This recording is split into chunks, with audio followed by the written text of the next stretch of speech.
So the reports are out now about the Clippers and, other teams, the Celtics, and the other teams involved in the situation. Basically a 3-team trade where Porzingis actually went to or is going to the Celtics, and the Celtics trade away Marcus Smart, and the Clippers were supposed to get Malcolm Brogdon.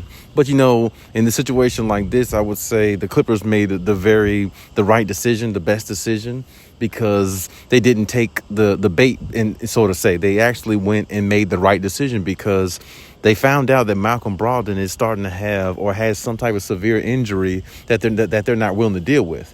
And see, I've seen situations like this before where teams will even still take on a player because they want him so bad, even though he might have an injury going into, training camp before the season starts, or going into, the camps before the season starts and everything, and try to get him well and give him conditioning and rehab and all those things. But the Clippers heard about an injury that Malcolm Brogdon actually has that he's suffering through right now, and they actually backed out of the trade in regards to, acquiring Malcolm Brogdon. And I'm glad the Clippers did that, because you don't want to take on a player that's injury prone, because you already have players that are already injury prone and have those type of problems, which is one reason why I say that they really need to look heavily and look very closely about the Chris Paul situation. I know the Clippers would like to reunite with Chris Paul, but the fact that he's older, not as useful as he once was, and then on top of that, he's injury prone, especially when it comes to the playoffs, where you already had those type of problems with your 2-star players. There's no need to add another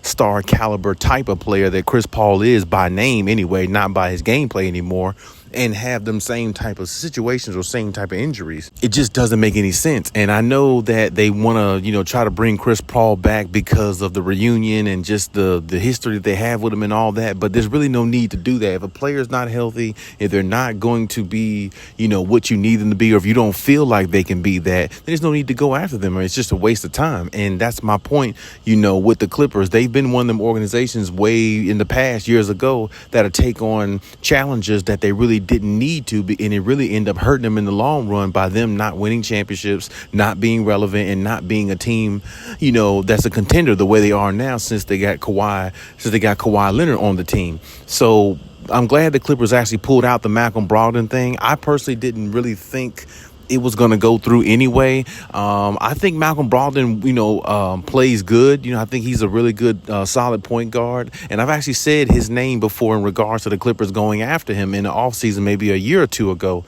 And I thought he would be a good fit for the Clippers. But like I said, if he has some type of significant injury that you think is going to hold him back, then don't go after him. So I'm glad the Clippers, or at least what I'm reading from the reports, the Clippers actually made the decision to pull back on that one, walk that decision back, which is good, because now the Clippers, they might actually have their head on straight, to me, in regards to being an organization to make better decisions, because they've been known to make bad decisions in so many different occasions. It's hurt them in the long run, just as I said earlier. So, hopefully whatever they're looking for in regards to a point guard, they can actually find it. I personally would try to go after Fred VanVleet if I were them, because I think Fred VanVleet would be even more of a fit for the Clippers actually than Malcolm Brogdon would be, in my opinion. And plus, Fred VanVleet is actually a better player to me than Malcolm Brogdon. He's more valuable. He's won a championship, and he can hit big shots when you really need him to. Malcolm Brogdon, what I saw from him in the Celtics series, they needed him to hit some big shots in that Game 7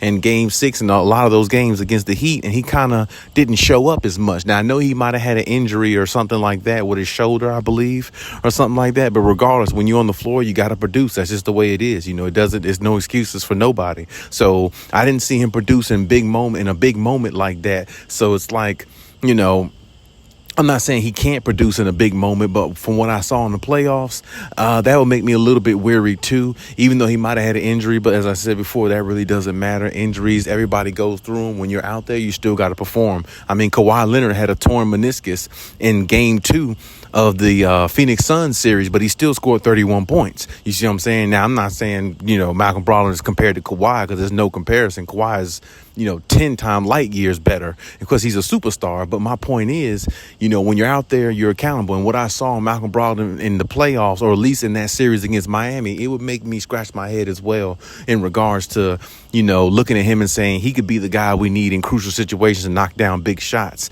Because that was a big situation, and I just didn't see what I thought Malcolm Brogdon could bring. But there again, him being on the Clippers, if he hypothetically went there, maybe he would bring them a difference. I don't know. But I still think the Clippers made a better decision by not going after him, because apparently the injury he has is going to affect him more so long term rather than short term. So it's like the Clippers pulling out from that. I'm glad they made that decision. So hopefully whatever decision they make in trying to find a point guard, specifically if that's what they're looking for, based upon going after somebody like him because he is a point guard, they need to just go after maybe, like I said, Fred VanVleet. He would be a way better fit, way better player if that's what they're looking for. And then they can maybe, shop around, or maybe not shop around, but maybe, do something with Russell Westbrook. I don't know if they would bring him back if they got Fred VanVleet. They probably would actually let him go, because there really would be no need to keep him.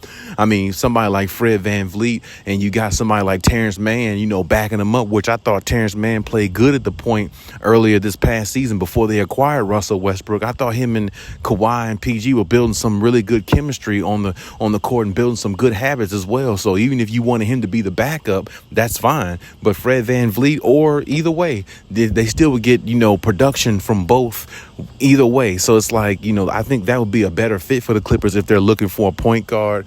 But who knows what else the Clippers are going to go after? What other pieces? I know they're still trying to get rid of Marcus Morris and a few others on the team that they're actually trying to use as bait to use for a trade to pull in, some good talent. So we'll have to see what other decisions they're going to make. But really, the ultimate decision is really going to be with the two star players. Of course, everybody's really waiting on that more than anything to see how that's going to pan out, whether, a trade is going to happen or whether they're going to keep their two star players. So we'll have to see.